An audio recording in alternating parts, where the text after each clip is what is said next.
I've always had a weird place in my heart for Star Wars Episode 1, The Phantom Menace. Part of me loves it and thinks it's super interesting to see all of Palpatine's pieces fall into place. But another part falls asleep for most of the movie. I grew up at the perfect time to be indoctrinated into Star Wars because of the insane amount of merchandising from the prequels. I mean, it was absolutely impossible to escape. I wasn't even alive for the first movie's release, but even looking back at all of the merch leading up to its release, it was everywhere. Which I imagine is part of the reason people were so let down with this movie at the time. The hype was ridiculous and built people's expectations way too high.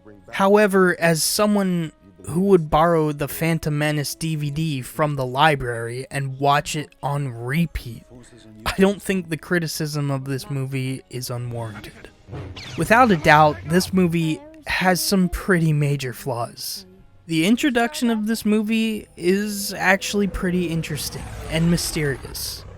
That is, until it goes on for too long.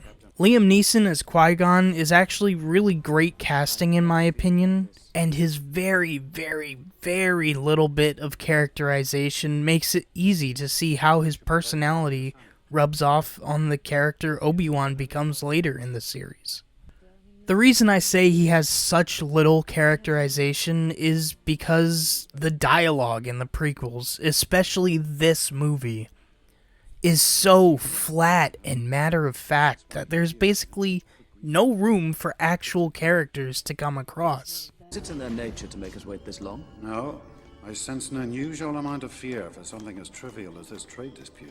It really feels more like reading a 700-page book retelling events than any actual characterizing dialogue. Which works in books, but this is a movie. And it's not just me that thinks this. The people that starred in the original Star Wars movies agree that George Lucas's dialogue is just bad. The dialogue was a little bit difficult. I remember there was one line that I just begged him to take out off. And my line was, "But we can't turn back. Fear is their greatest defense. I doubt if the actual security there is any greater than it was on Aquilai or Soest. And what there is most likely directed towards a large-scale assault." And I thought, who talks like this, George? Every scene can just be boiled down to people literally talking about what they're doing at the current moment.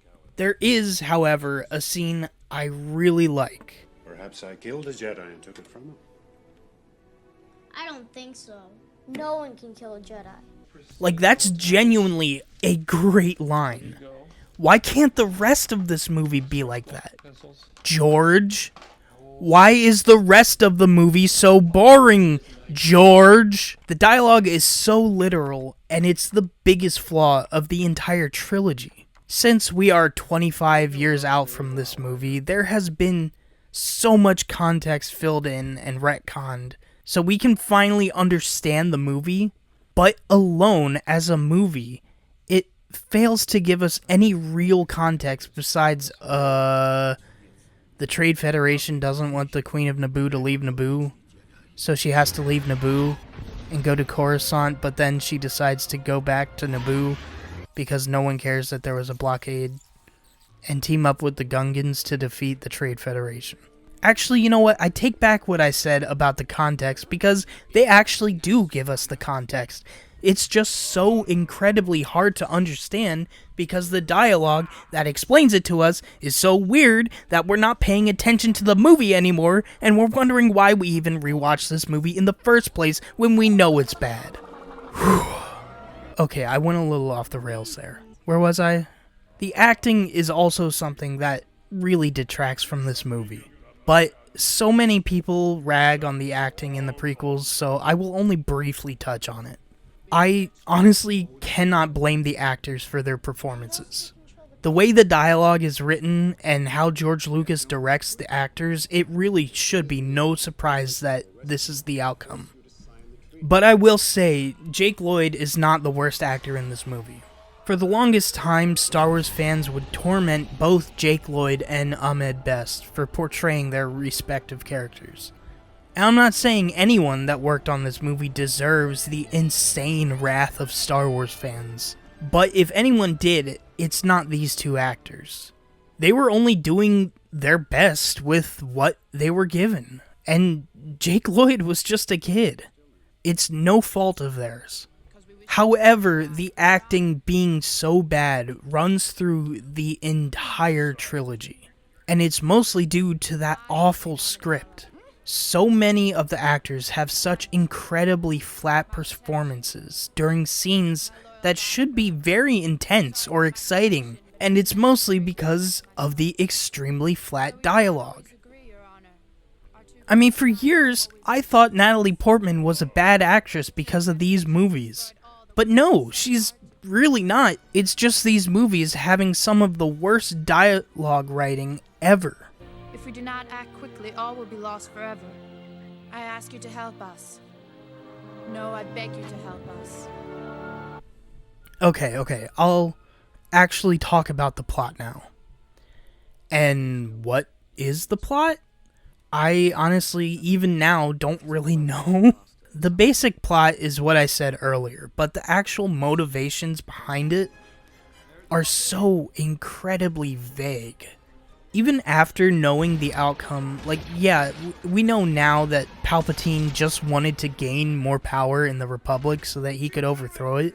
But there's almost no hint of that in this movie besides him being elected Chancellor. Why did Palpatine have to do the whole blockade of Naboo in the first place?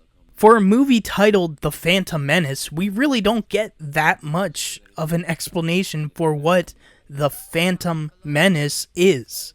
In retrospect, it's obviously Palpatine, but the terrible dialogue and flat acting never gives us any real threat to the Jedi or the Republic.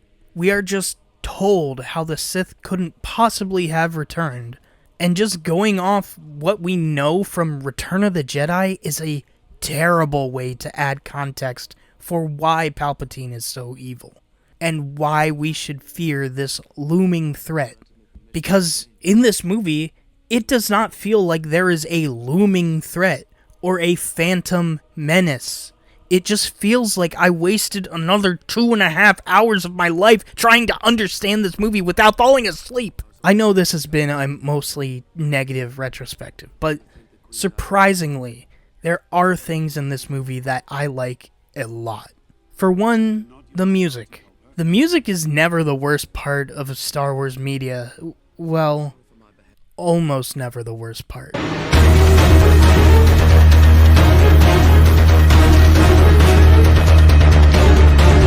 But this score is so good. John Williams is at his best when he is making music for new Star Wars stuff. His music is always so distinct and pretty much just gets better with every movie. And when I say the Phantom Menace soundtrack, I'm pretty sure most people's minds go straight to Duel of the Fates. And yeah, that track is incredible, but there is so much that goes unnoticed in this movie. For instance, Anakin's theme.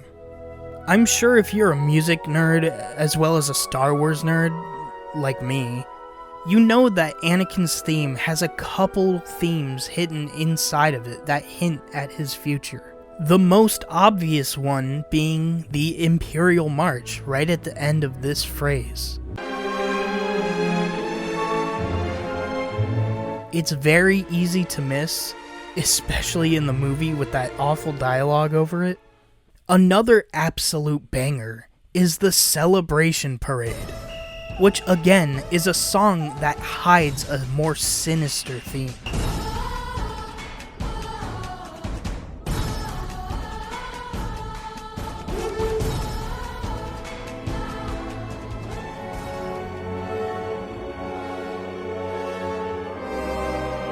It's the Emperor's theme, just in a major key, and it really does more for the Phantom Menace title than the actual movie itself.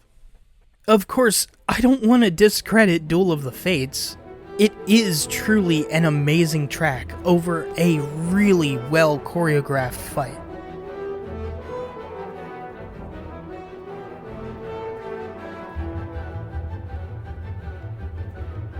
Another thing I want to praise from this movie is the combination of practical effects and CGI.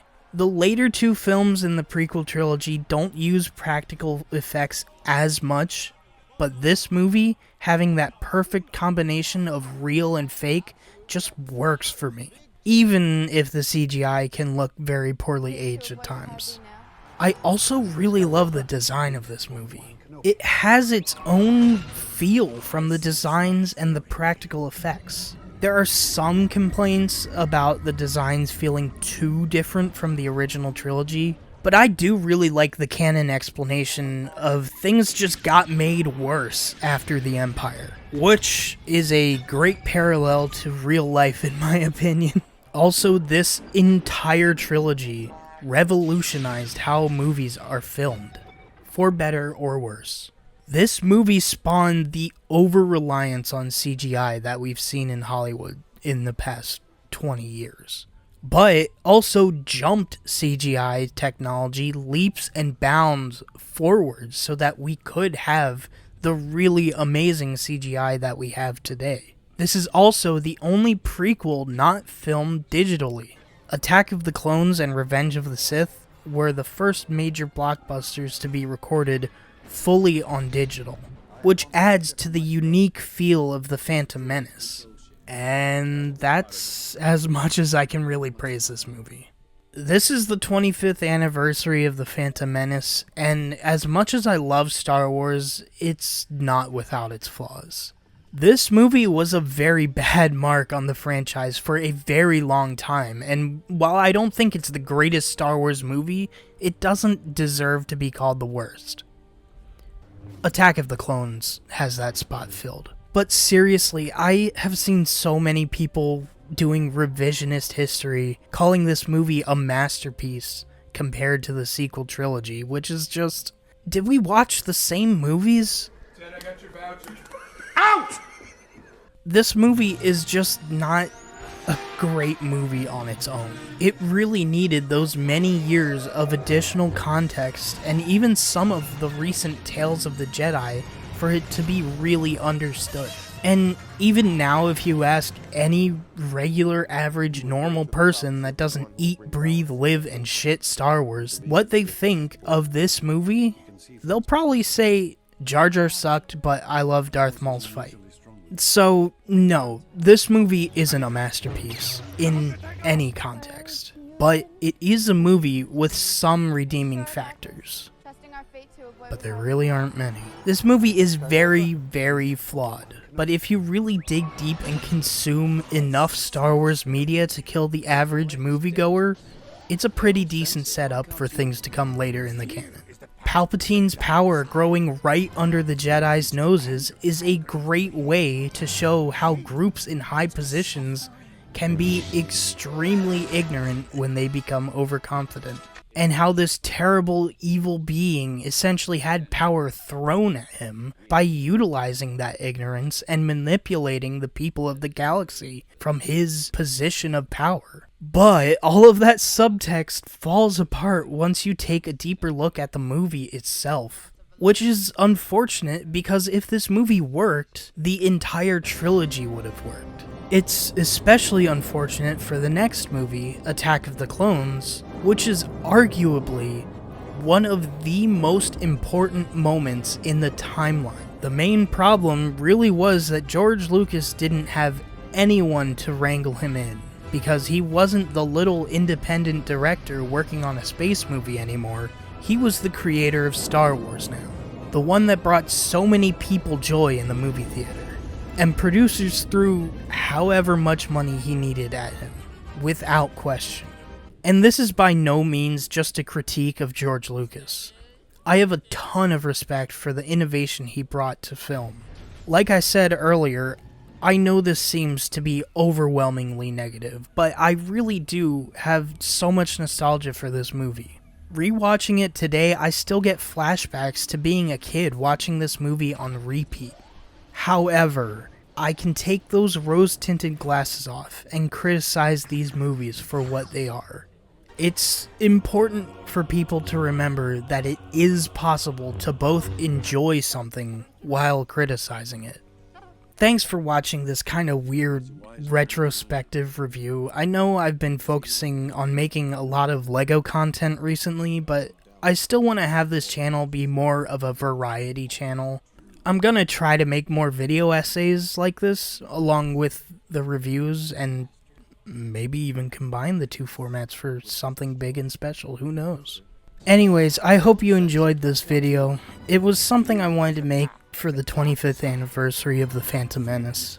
I was also inspired to make this video because of ALC Studios' first Star Wars video essay, which I recommend you check out. We definitely have different opinions on this movie, but that's a good thing.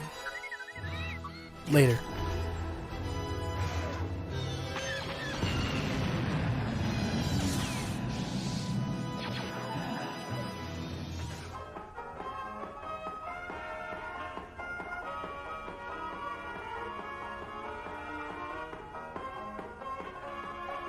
How? How did I lose that?